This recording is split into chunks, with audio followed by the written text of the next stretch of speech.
or you're coming out to anyone. So if you're not comfortable, don't do it. You know who you are. And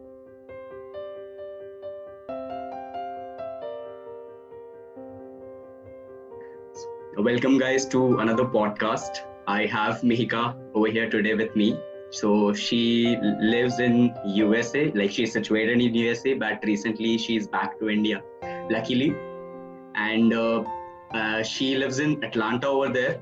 And today we are going to talk about LGBTQ plus community and why does it lack awareness in our country, and what are the points should we consider, and how should we make people aware of this is basically what we are going to talk about in today's podcast.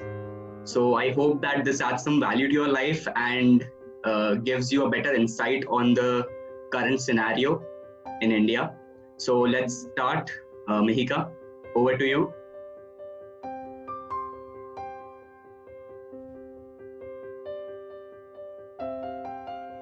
Hello everyone, my name is Mihika. I study in a college in the US, which is a historically women's college, and that's how I got into LGBTQ plus rights, because campus this all the time.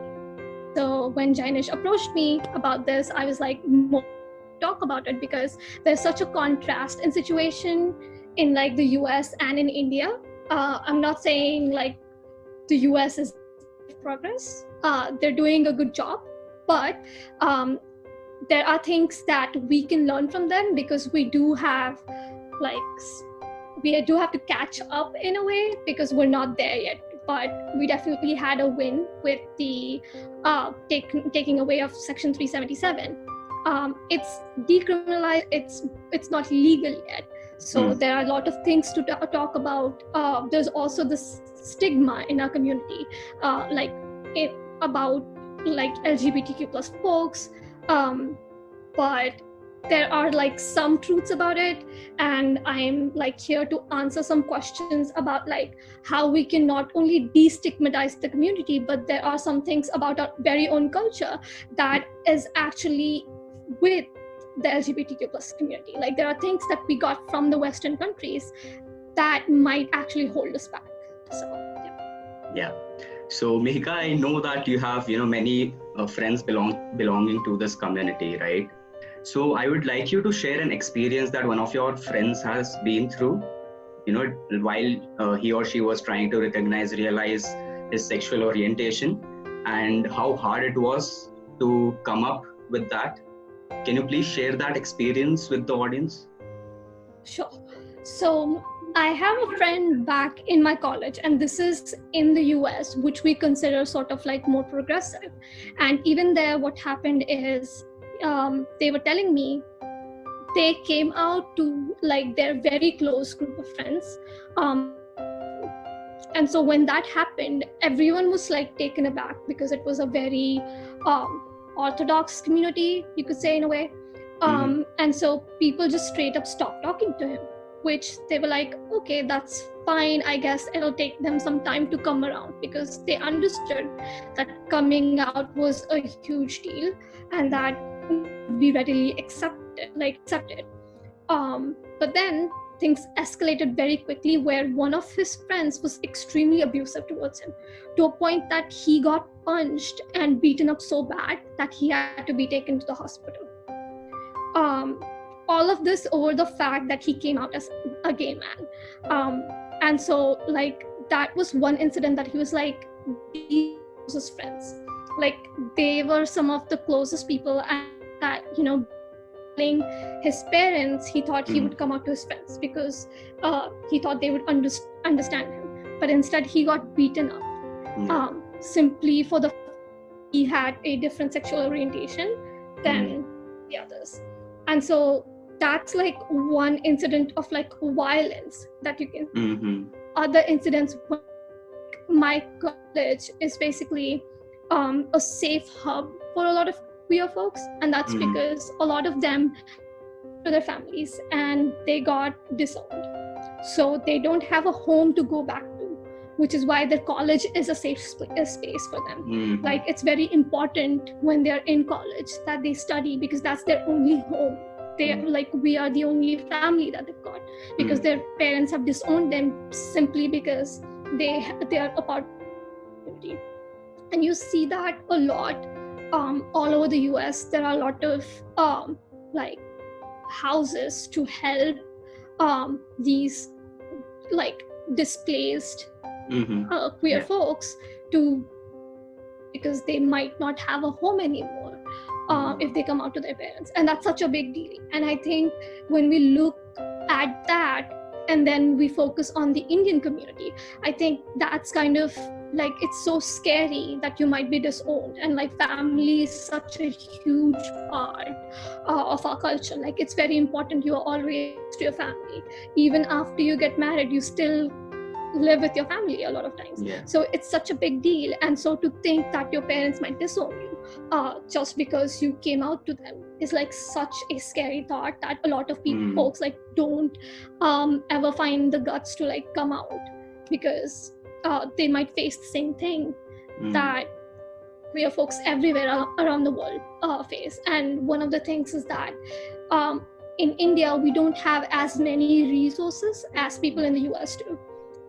We don't have a whole lot of safety homes here. We don't have as many NGOs supporting like queer folks financially to, you know, rebuild their life in case they get disowned or like displaced or anything like that. So I think that's like one scary thought which keeps a lot of people from like coming out. But as far as I know about people in India, there are some who have come out and they feel very strongly about it, and their parents have finally come around. But there are a lot who still don't, like, they're not brave enough, which sounds wrong, but like basically they can't get themselves to still like openly say that they're gay or bi or, you know, whatever the sexual orientation is. They just cannot come out because it's a scary thought, and it feels like the here is not still like completely ready to accept them. So like one of the things, you know, that is really helping this community is the Mumbai Pride Parade, right? Queer Azadi Mumbai Parade. So I think that is really, you know, filling them with power, and they are giving them the right place in the society which they deserve, right? So what are your takes on that? Like, how is it helping this community? I think it was like very refreshing to see that we have Pride, and it's not just Mumbai that has Pride. We have Pride in Kolkata, we have Pride in Kerala, we have Pride in Delhi, and these are all like really big events which have like garnered a lot of attention over the years. And now Mumbai Pride is like super big event. Like it started off as just like a bunch of 50 people doing this Pride Parade, but now it has like thousands of people like participating in it, and it's extremely colorful, filled with rainbows, and it's amazing. So and it's actually a party, to be honest. Like they do party at the end of the Pride season, and like it happened even this year amidst all of the CAA protests and everything. They still could do the Pride Parade, which shows like how much attention it's gotten and how much people are working to make sure that it still remains you know, like going and people get to participate. And I think it's like a great initiative to keep that going, because I think Queer Azadi is like one of those organizations that has been fighting against the Section 377. They're the ones who are like rallying for more like information about the queer community.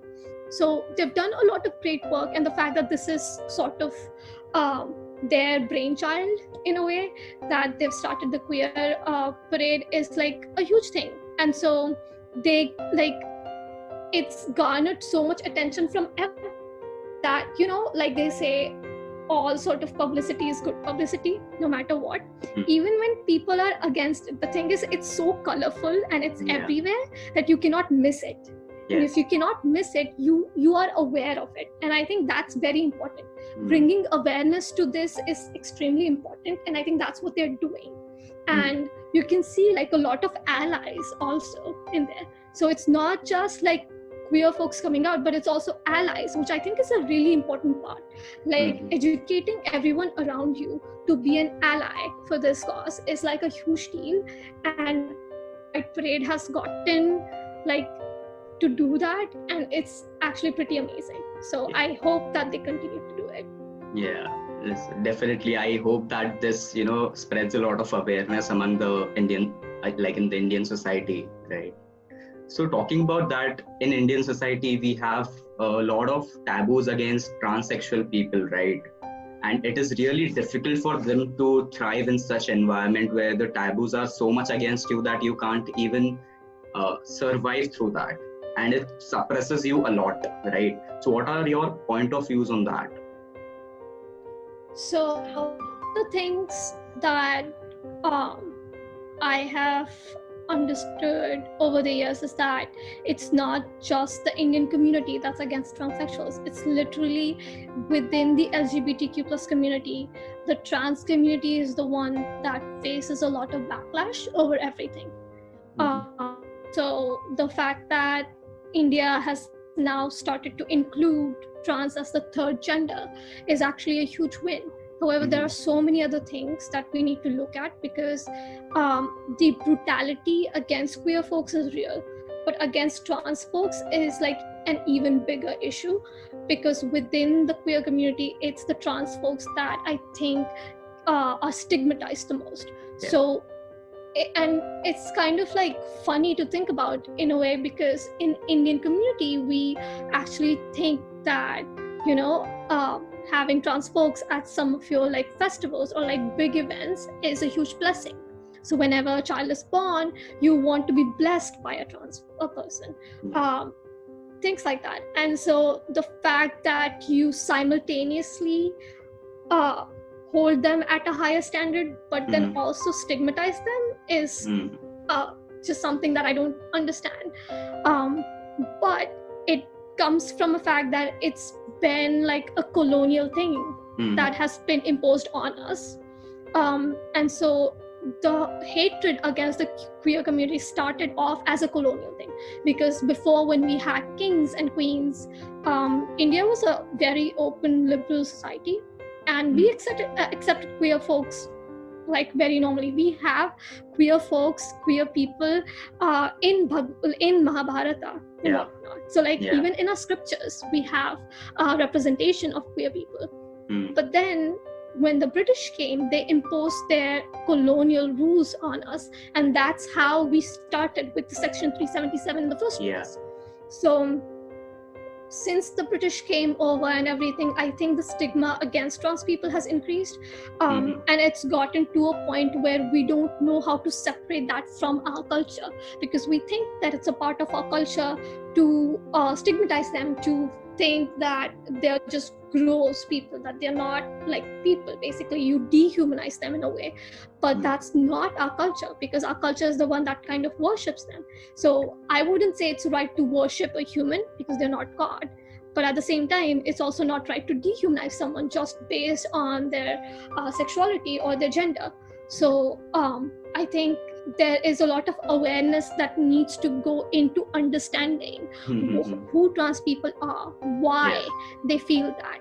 It's basically someone feels trapped inside their own body, and they think that, they don't conform to the gender that they were assigned at birth. And so they feel that they need to transition. It's completely natural to feel that, your body, to live in your body and to feel comfortable with your body. And so that's all that they're trying to do. There's nothing wrong with that, and there's nothing to be stigmatized about it. But somehow there's just, I don't know why we think that it's so wrong, but there is a whole lot of stigma about it. And I think the only way to move forward is to educate ourselves on like how they're just normal human beings. They just are trying to be comfortable with who they are, and it literally does not like so I think that we do have rallying from like especially queer and like gay Bombay and NGOs who try and educate more about like trans people, and they try to even support them when it comes to like financially or like setting up a business for trans people and stuff like that. But the thing is, the trans people have a lot of struggles simply because if you look at it, like whatever forms we fill, like for a job or whatever, you always ask what your gender is. But if you don't feel comfortable with your own gender, and if you actually think that, okay, you want a separate gender to be listed as transgender, if you are a trans male or a trans female, have a problem if you just write, oh, you're a male if you're a trans male, because they think that that's wrong, you're deceiving them. But at the same time, they also refuse to add a third gender, and they also, even if they do add the third gender, they know that they'll be biased.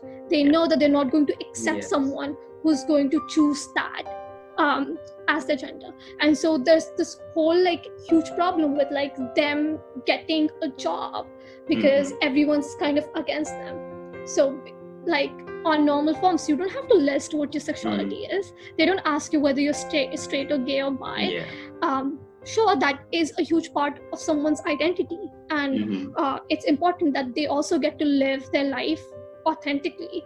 But at the same time, being a trans person is a much more visible problem than any other. It's not a problem. I mean, being a trans in our society it seems like a problem. And so that's like the way to move forward is basically to on like the fact that it's nothing different. And so the whole process is based around destigmatizing it. But again, that goes back to understanding our culture. It goes back to decolonization of our society, because we've adopted so many things from the British and a lot of wrong stuff from them that needs to go away.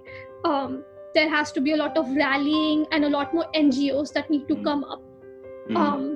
And it's basically also a responsibility of just regular people like us to understand what's actually happening, and to educate more like we're doing right now. So there's like a huge process. It's not going to happen in a day, but I really hope that they put out some bills or something which would kind of help trans people at least secure more jobs, because that's one way for them to at least be able to live their life independently. Once that happens, at least if you can live your life independently, you can thrive on your own, you can then do something else to change the society. So I think the change must start with the government taking some step, and for them to do that, it's us who will have to push them to do it. So Amazing, man, amazing. And according to me, Section 377 has helped to a certain extent. But, due to our Indian society, orthodox mentality, and whatever we wish to say about that, they are really trying to scrape it out. Like they want it to be scrapped. So why do you think they think like that, for this community? It's kind of the problem of being treated as a second-class citizen. Yes. You're a minority, you're a second-class citizen. So all that matters is that you don't become a problem. That's what they're looking for. That's what they're hoping for, that they like the LGBTQ plus community should not become a problem. The whole Pride Parade and everything started off as a rallying process to decriminalize Section 377. And this was gaining momentum all over the world. Like first the US basically banned homophobia and everything. And so once that happened, things like started escalating all over the world. And a lot of people, like a lot of countries all around the world, scrapped their sections. And so it was kind of like the right progressive step for India to also do as an upcoming economy. And so since it was gaining so much momentum even in India, they thought, okay, it would be a good idea for us also to go ahead and do that. Obviously, there was a lot of hard work from a lot of NGOs here. Hum Safar Trust and Queer Azadi were like at the forefront of this, and so they tried so hard, and they won in a way by scrapping this off. But the thing is, right now in India, if you look at it, we have so many other problems that they treat queer folks as second-class citizens, and so they are not the main priority. And so it would be easier for them to just scrap it off than do anything about it, because to do anything, it requires major changes. Because it's not like if you scrap it off, if you legalize homosexuality, that does not take away the homophobia from the society. It's not just like, oh, you legalize gay marriage one day and voila, like homophobia gone. Like, that's not going to happen. That's still going to be there, and it takes a long time for that to go away. Like, gay marriage has been legalized in the US for over 10 years, but you still see a lot of homophobia there. So it's not going away anytime soon. It requires a whole lot of changes. And so the easier part for the government to do right now is just to put it on a back burner, because that's not their main problem right now. They have other issues to deal with, which they think is more important. So for them right now, this is not an important issue. And so they're just scrapping it away, because who cares? That's sort of the thing. So yeah, it's just that, like, and like right now, like, and everything, it's just not one of the bigger things that people are talking about. Like, yes, when Pride comes around, that's when people talk about transphobia and like homophobia, and all of those come around, because that's what Pride Month is meant for. That's the month that you educate yourself on all of these different topics, and a lot of information gets out and people actually hear about it, which is great. But for the rest of the month, there isn't as much rallying going on, because there's just so many other things that's happening. So there's that. But hopefully once the pandemic slows down and everything, there might be more rallying and everything from the different NGOs. Because I feel like with our generation, people are getting a bit more broad-minded, and there might be a big change coming, which will be fantastic, I think, because even like the scrapping of 377, like the fact that it's decriminalized is in itself a huge win. So the fact that we even got there is amazing. So if we can completely legalize gay marriage, I think that would be a huge deal. And I know that no other Southeast Asian country has done that so far. But I think Vietnam became the first South Asian country to do it. So they legalized gay marriage, and they're such a small country and everything, and they did it. So I think India can do it too. We just need more people on our side to do it. Definitely, I agree with you on that. And according to me, there is this one thing, like the religious thinking, according to me, that we have in our Indian society. When we talk about the Babas and all that we have over here, they have a big fan following, according to me. And just because of that, because they think that it is against the nature that a man cannot be with a man, or a woman cannot be with a woman, or anything like that, is really influencing people who are listening to them, and those ideologies are really affecting our society in a way. So do you agree with me on that? Absolutely, I do, because I think there are a lot of like when we do talk about the queer community, you usually think of only like gay people or trans people to be like the dehuman, stigmatized category. You don't think about like lesbians or bisexuals as a huge part of that. And it's not that they're not a like minority. They do come under the queer category and they are stigmatized, but there is also some sort of fetishization that's related to it.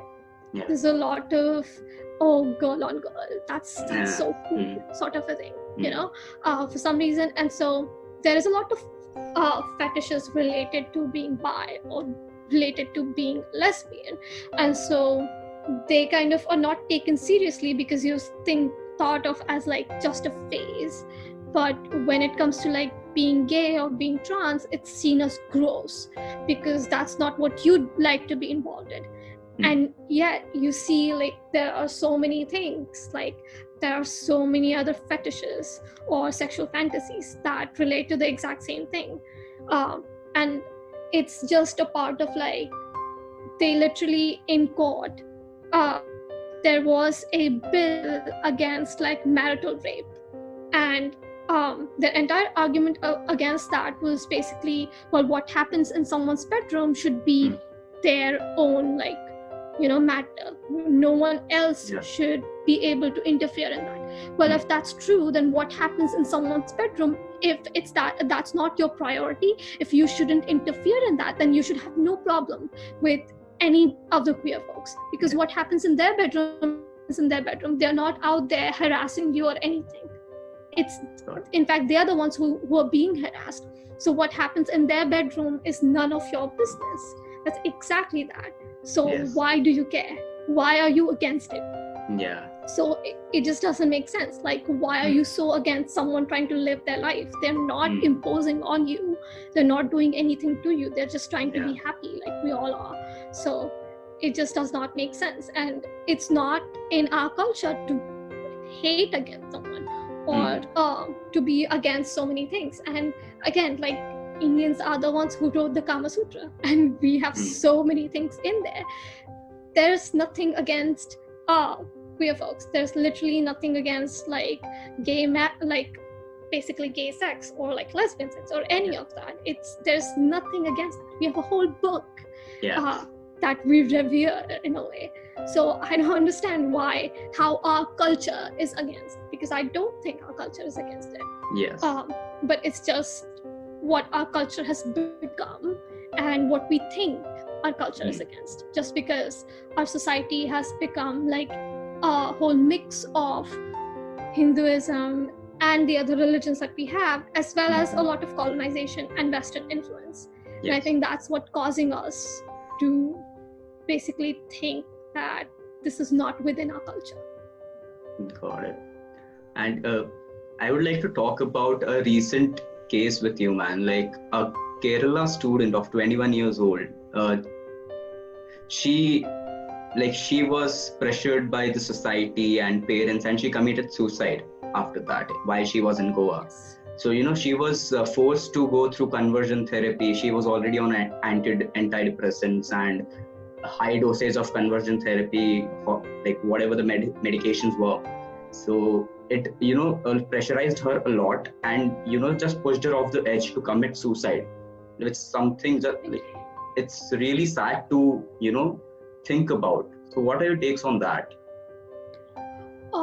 So a lot of countries around the world have banned conversion therapy, and for a good reason, because this was a very, very old colonial rule that basically mandated that if someone was found out to be homosexual, then they would either be in jail for life, or that they would have to go through a mandated like conversion therapy session. And basically what conversion therapy is torture.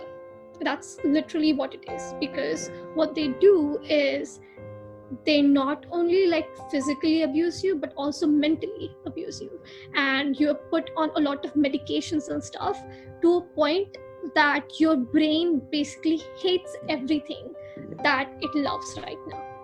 And that's how they get someone to like come out of being queer. So the student, she identified as being bisexual, and her parents thought that that was like a huge problem, which is why they put her into conversion therapy to make her to be straight. What that does is basically it takes the life out of you. It takes everything that you love away from you, and that's what's happening to your brain. And so obviously you'd be depressed in that state when you hate everything that you used to love before. And so at a point it's like so abusive that your brain, you cannot take it anymore. And that's why she I think committed suicide, and that's a huge loss for our society. And it's shameful that that's happening in 2020, that people actually think that this is something they need to put their children through. Like, it's insane to even think that parents would agree for this to happen. There was this movie, I don't know, it's called Imitation Game, and it's about something else in the World War. But basically, the main character in there, he was a mathematician, and he was found out to be gay, and he also had to go through conversion therapy, and shortly after, he also committed suicide. And that's the case with most people who go through conversion therapy.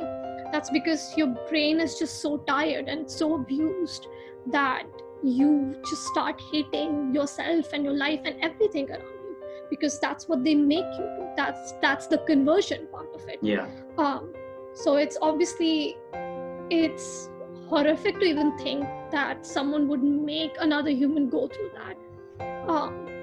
And I think it's high time that India should ban it. Like, even if we're not moving forward with Section 377 or anything like that, I think it's important that we at least ban conversion therapy, because I think that itself would be a huge win. Because if you believe in our culture, we are a very human, very peaceful culture. So tipping someone off to a point where they want to take their own life and is like insane, and I think our culture would be very against it. So I think we should definitely put up petitions to the government to ask them to take a look at this. And I think her parents should be charged with murder, because this was definitely that. It's insane to even think that they would make their own child go through something like that. Beautifully put forth, man. Beautifully put forth. And there are many of the youths out there, trying to get out of their shells because of they aren't able to, because of the parental pressure, because of the societal pressure, and what the society would think about them and what not. So I want you to give a piece of advice to them who are all out there struggling to identify themselves, make them realize that it's okay. So what's your piece of advice to them?